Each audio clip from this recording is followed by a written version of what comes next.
Guys, you might notice that I'm in the Alliance City fishing. I'm doing that because I'm a sneaky boy, and these fish go for about 1,000 gold on Tyke. Ask how I get in here, and I'll tell you, but I'm not going to tell you if you don't ask. So put it down in the below if you want to know how I got in here. Pretty sneaky snake-like. I'm a sneaky boy.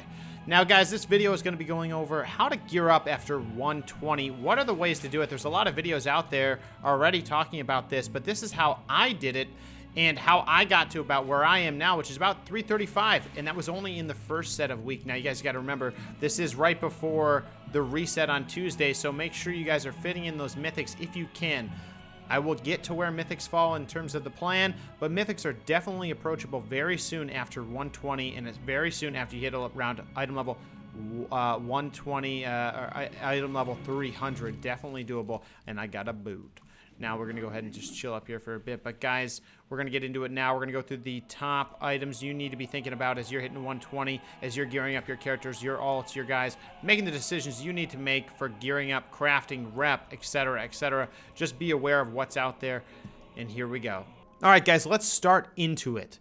Now, kind of going down the list in terms of effort, in terms of how hard it is, how expensive it is to get these things, let's just go down the list of things we're going to be covering today. First is world quests. We're going to talk about how they work, how they function, so that you know and how to use them in the right way, because this is a little bit of something I don't think everyone's quite thinking about as they're getting super excited at 120 and starting to dish those out. Next, we're going to talk about the honored reputation and what gear that can get you.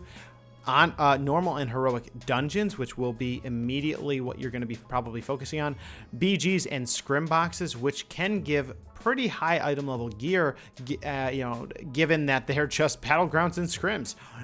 Even scrim boxes, those things only take a few minutes, and if it can give you a high level gear, you might want to consider farming that. They don't always drop that, but they could. Mythic time. We're going to the Mythic dungeons. Mythics now have a weekly reset. What do we need to know about that? The rep farm, what reputations are giving in terms of gear, the item levels behind those, etc. BOE farming, which I see a lot of videos out there suggesting and recommending if you want to make money. But if you also want to gear, this is a great way to get 350 pieces pretty quickly, but it does take time. Last but not least, crafting. This item level gear is it's very costly. It takes a lot of the material that comes from the scrapper that only the crafter themselves has to farm up. So this will be something that if you are a crafter, if you're a blacksmith, leatherworker, etc., you're gonna have to have a lot of that to be able to churn out these pieces for yourself. But they are definitely a high item level, given that your mythics are 340, these are 350 plus, so it's pretty good. So let's just jump into it with the world quests. Starting with world quests. I think it's very important to call out that these world quests that are out there on your map as soon as you hit 120 are unlocked through doing your war campaign. Doing a few of those quests will unlock both the Alliance Islands and the Horde Islands. Both islands will become available for both factions, and the world quests seem to be shared by both factions, which is pretty interesting because you'll have a lot of fighting there if you have war mode on. Now, these world quests are based off your average item level, so keep that in mind. You're hitting 120, you're probably below 300 item level, and you see a world quest for eye level 300 gear. Now be careful, because that could be a very good piece for you, but maybe you should run some dungeons, some heroics first, bump up that average item level to give that piece of gear something that's a little bit higher. Now, what do I mean by that? Basically, if you see world quests that give certain pieces of gear, and let's just say your average item level is 300 and you see a 310 piece, you're like, oh, great, 10 item level upgrade. Well, the reality is, if you go do a dungeon, if you go do a normal, a heroic, or what have you, increase your item level a little bit. Let's say you get up to 310 or 320. All of a sudden, that world quest will automatically adjust based on your item level. You don't have to wait. It's just going to happen. And that might now be a 320 piece. Oh, it's still 10 item level, but it's 10 item level in the harder direction. And now that I'm 335, I'm seeing world quests out there. Okay, there's still the 325 plus gear. There's a lot of that. I think that's where it's really capping out. But I get it Warforged or Titan Forged, and now I'm getting 340 purples from that, which is incredible. So I definitely recommend, as soon as you hit 120, do not farm all your world quests. Leave the loot ones, leave the ones with gear, because they could have your best secondary stats, and that could be very critical for you to get a higher item level piece of that. So don't get too hungry, guys, and let's get into the other ways that we're going to be gearing out. First is your honored 320 cloak. When you hit 120, you're likely going to have at least one faction that you're honored with. If you go to that quartermaster, you can inspect them, basically go to them wherever they are in the related city and buy a 320 blue cloak for very cheap gold, and it's going to way bump your item level. It's going to be a great head start. Now, I would look and see, okay, which one, if you have multiple honored reputations, look at which one has the best secondary stats for you. But even if it's not, if even it's the worst secondary stats, you're probably upgrading from a 250 to a 320. That's a huge buff. Go get it right away. It's going to help you queue for those heroics, and it's going to make you a lot, not look like such a schmuck in your less than 300 item level gear. So that is the first recommendation for gear. Very easy to do as soon as you hit 120. Next is normal and heroic dungeons. What I recommend for normal and heroic dungeons is get to eye level 300. That should be your target for even heroics.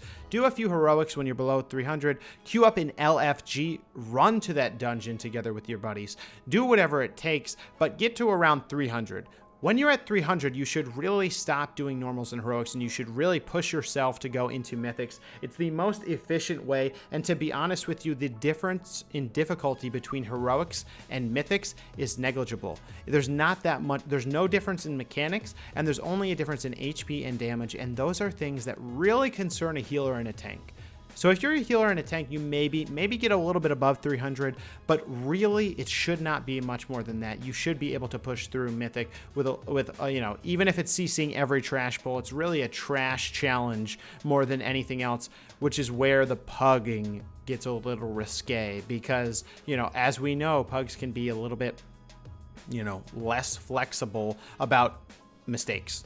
So I would recommend when you're doing normals and heroics, push through them. If you're lower item level, do use the CC on the trash, but kind of progress through there, get a few pieces and move on. Your goal should really be, hey, let's get a few pieces, let's get up a little bit above 300 and then move on. This item level gear is really from those dungeons is 300, and that's not really much different, or 310, and that's not really much different than the item level 325s from heroics. And in terms of the challenge of the dungeons, it's not really that different, guys. So definitely get pushing and get going, especially if you say, okay, hey, Tiqqle, I'm a DPS, I cannot get these queues very easily, it's very hard for me. What I will say is make and form the group. If you are the one controlling the dungeon, controlling the group formation, then you are the one that controls who gets in, who doesn't, and you can run to the dungeon. I definitely recommend using LFG to form those groups before you get to those item level thresholds. Just do it and be the owner of that group. And just do it, guys. Farm out. You should be able to quickly push by this range of item level very, very easily.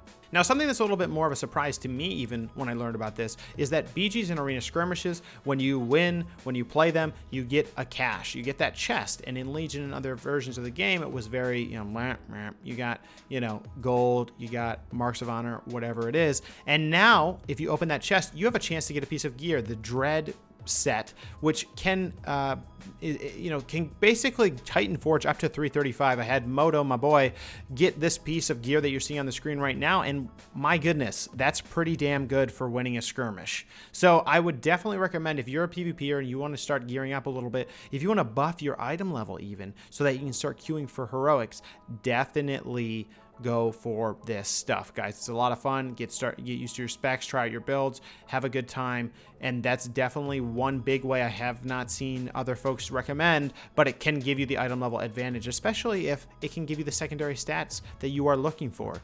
If I see haste, versatility, haste, crit in there, I'm going to start queuing a little bit more for arena skirmishes. The other thing to note is it doesn't take you 45 minutes to queue for these unless you're Horde. So that's a PvP recommendation. Definitely check that out. Now, the other way that you're going to be able to get into, getting a higher item level is these mythic dungeons. It's time to get in there. Now, a few things to call out specifically. These dungeons now drop 340 base gear. Can Warforge, can Titan Forge, can Socket, etc. But it's definitely kind of the highest set of items that you can really get at this time. Now, the biggest call out here is that mythics reset on a weekly basis. This means every Tuesday they're going to reset. Before the keystones are out.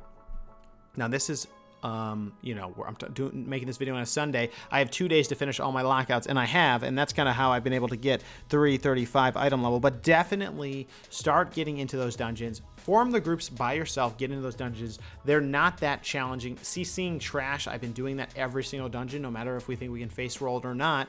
It's definitely not a breeze. It's going to take some coordination, but it's definitely worth the effort. Those 340s will definitely buff you up, even if you're only a PvPer. Definitely check it out. The next way you're going to get gear is through rep farming. Now, reputation for all the different factions. I'm going to put a link in the description for the different items of gear you can get, but really the breakdown by item level is this. At Honored, you get the 320 cloak from anybody.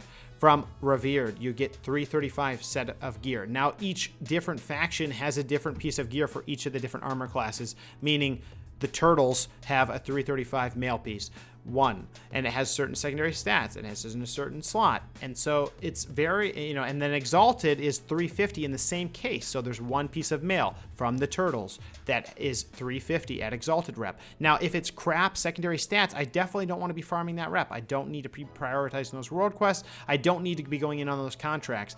So definitely look in the description, look at this Wowhead link. It will show you the breakdown of all the gear. Make sure you're farming the rep for the right factions. Secondly, you need to remember, get those contracts for the factions that you need. Inscription makes a contract. A contract you buy from the auction house, 400 gold. Easy. Easy, easy, easy. Now, these are things where you will pop it. You can see it up on my buff bar in all the videos. This is something where you complete any world quest. It gives you rep for the contract, the rep faction that you set your contract for. So I'm doing Zandalari Troll. Why? Because I want a pretty mount. So that's things you need to be thinking about as you're doing the grind fest. This is kind of the rep farm. This is a try hard thing, guys. I'm not going to be prioritizing this. It's going to take a lot of time to get those reps. Slow and steady wins the race. But for you guys racing for item level, racing to be competitive, this is what you can go for. The other thing to mention for rep farming is that these will not Warforge or Titan Forge. You're stuck with 320, 335, 350, and that's the way it is, so just keep that in mind. Next, BOE farming. There are farm areas that you can go to. There are tons of videos about it. You can get 350 pluses from these drops. They sell for a lot. 200K-ish, I would say, on average for the 350s, and 355s are going for even more. Now, these are things where you can get a bunch of buddies. You can go farm for hours and get stuff. I was out there with a few buddies, and we farmed, and I actually got a 350 in the first 10 minutes. But I didn't get anything for the hour and a half after that, so this does take a ton of time. It's not easy. There are mounts that can even drop, that can also give you money, but if you're looking to gear, guys, this is a way you could get pieces of gear and potentially make money, but be careful because it is a huge farm fest. Do not get burned out, guys. Do not get burned out. Lastly, crafting. Crafting is an option to get up in the item levels. Now, things you got to think about is the crafter needs to have Expulsum, which comes from scrapping greens, blues, purples, whatever it is from the scrapper. It is RNG. It is going to take a while to get. I have not gotten that many myself, and that's why you'll see people buying BOE greens even more than disenchanting. So this is something that, there are blue craftables that are pretty easy for 300, and then there's also purple craftables, which will take more resources, which will take more time, but these go up to 355. I mean, these are serious pieces of gear that if they have your best secondary stats, you could consider them. And the other thing to think about is there are Dark Moon card sets for the trinkets that are starting to become available at a more affordable price as those decks are being formed by all those herbers. Now, that's something that I'm not going to be going into immediately. It's just not, in terms of gold and time effort, it's just not worth it for me. But that's kind of my thoughts for Ellie at least. So guys, that's kind of the breakdown of how I have geared and I'm planning to gear. The highlights are, if you're getting gear, get that 320 cloak. Wait on your world quest till your item level gets buffed and you start farming some dungeons, at least on Tuesday or whatever the day is that they get reset. Then look at your world quest later. Go through normals and heroics, do about 2. And then once you get 2 pieces of gear, move on to mythics immediately. Bring some people, have some patience. It's worth it. Battlegrounds and scrims, definitely worth it for the loot and the fun. Rep farming, BOE farming, and crafting. If you want to be pushing the envelope, if you want to be trying that hard, definitely go for it. But that is going to take a lot of effort, a lot of gold, a lot of time, and that's not something I'm going to be prioritizing. So, guys, with that said, the only other call out is Azeroth. Okay, what about your Azeroth trait? Well, definitely do your Island Expeditions. I'm going to be doing a separate video on Island Expeditions, as they are my favorite feature of BFA, and they are incredible. They are incredible. We'll be doing the next video on that. But in terms of gearing, just go with the flow for Azerite power. It's such a farm. It's just like AP back in Legion, so you know how to roll that. Now, guys, this is the end of the video. I will be seeing you in the next one for either a PvP or the Island Expedition explainer and excitement kind of walkthrough of me doing some of those. Now, guys, have a good one. Let me know in the comments what you think of BFA and what you want to know and what you want to see more videos of, and I'll see you in the next one. Take care.